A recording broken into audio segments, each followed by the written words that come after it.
What is up, Fantrax Nation? This is Eric Cross here with another top 25 prospect list. Been putting these out all season long on FantraxHQ, and today we're going to head up into the Northeast, into New England, my neck of the woods, talk about my Boston Red Sox. And this used to be a top 5 system about 3-4 years ago, back when Ben Cherington was at the helm. He was a master at player development, was really strong there. And then Red Sox went over to the other end of the spectrum, GM-wise, with Dave Dombrowski, very much a win-now GM. He's been like that everywhere he went, from Florida, Detroit to Boston. And, that was great.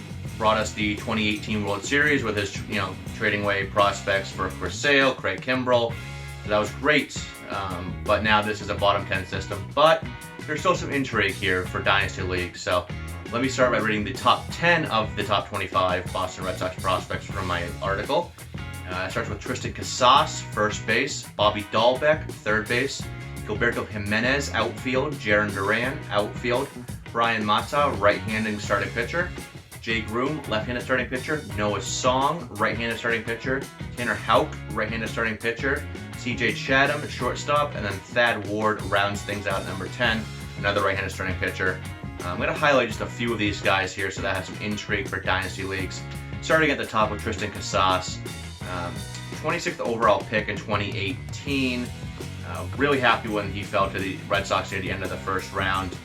Basically, he's Bobby Dahlbeck with a better hit tool. Pretty enticing, isn't it? As we all know, Bobby Dahlbeck has massive raw power. Maybe Casas is just a tad underneath that, but still double plus raw power and a much better hit tool. Doesn't sell it for power. He's a really professional hitter up there. Probably won't hit over 300 anytime soon, but a guy that can settle into the kind of 270, 280 range annually to go along with 30, 35 plus home runs. So really just a good middle of the order hitter. Solid approach as well. He won't strike out too much, can draw some walks. So a guy that's going to slot Summers in the middle of the lineup and have very good counting stats, good power, good RBIs, good runs scored probably. That won't add much speed. Obviously, he's a first baseman, but he does have some athleticism, so I wouldn't be surprised if he adds a handful of steals in there. But you want him for the power, and he's not going to hurt you in the average department as well. And that leads me into Bobby Dahlbeck. Best power in the system, some of the best raw power in all of baseball. Saw this guy a ton during his time here in Double-A Portland.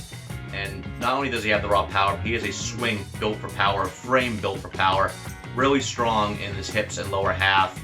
Creates a lot of torque and lifts the ball out to left field. And as we know, at Fenway Park, you hit the ball in the air hard, and good things are going to happen usually. Either you're going to clank a double off the green monster, or you got to put one in the monster seats or over the monster seats. And he definitely has that type of swing. I said the same thing with Michael Chavis. And Michael Chavis is a little bit better of an overall hitter, but Dahlbeck has the power built for Fenway. He might only hit 240, probably caps out 250, 260. But in OBP leagues, he has some added value because he draws a lot of walks, and that power is legit 35, 40 home run power. The number 3 on the list, we have Gilberto Jimenez. He's a big riser over the last couple of years. Doesn't have that. He's very much a different player from these two. Doesn't have the power, obviously, but he has the hit tool, he has the speed. This is legit elite speed upside here. 40 steals annually could be in the cards here. He's a very smart baseball player. Has good range in center field. If the Red Sox decide to move on from Jackie Bradley Jr. Next year or two, Jimenez is a good kind of heir apparent to that center field spot. From ETA, I'd say about 2022. He's on a single A right now, but very good contact skills. Should hit for a high average.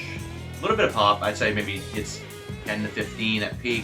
Go along with a high average and all that speed. So really intriguing guy. Right now, I have him right teetering on my top 100. So definitely a name to target. His price tag is probably not that high yet. Great target for Dynasty Leagues. And then a couple pitchers here. First off, Noah Song. He's one of my favorite breakout pitching prospects for 2020. Started out very strong in his time in 2019.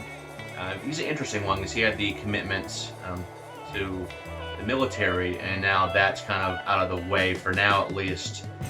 So he can just focus on pitching, and very, very high upside here.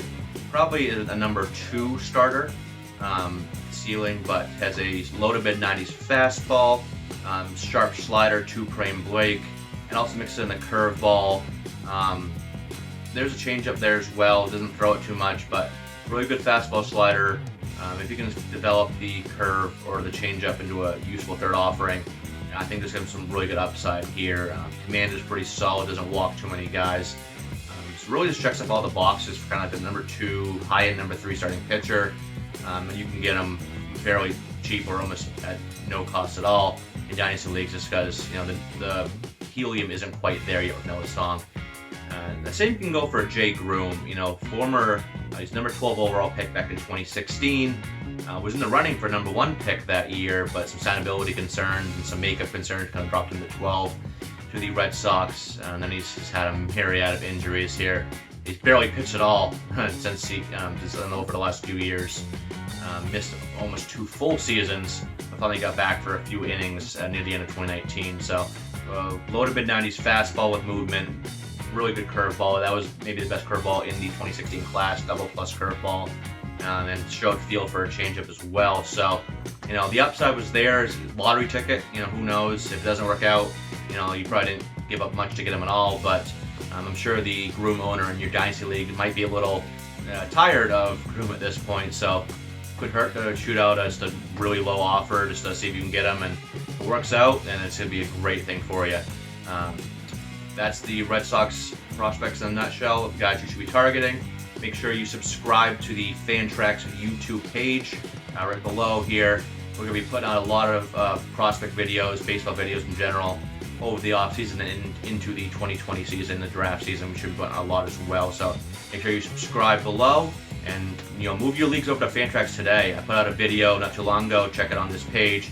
A bunch of reasons why you should. It's the best Dynasty platform out there. So make sure you move your league over, and if you do, you get a free year of premium features.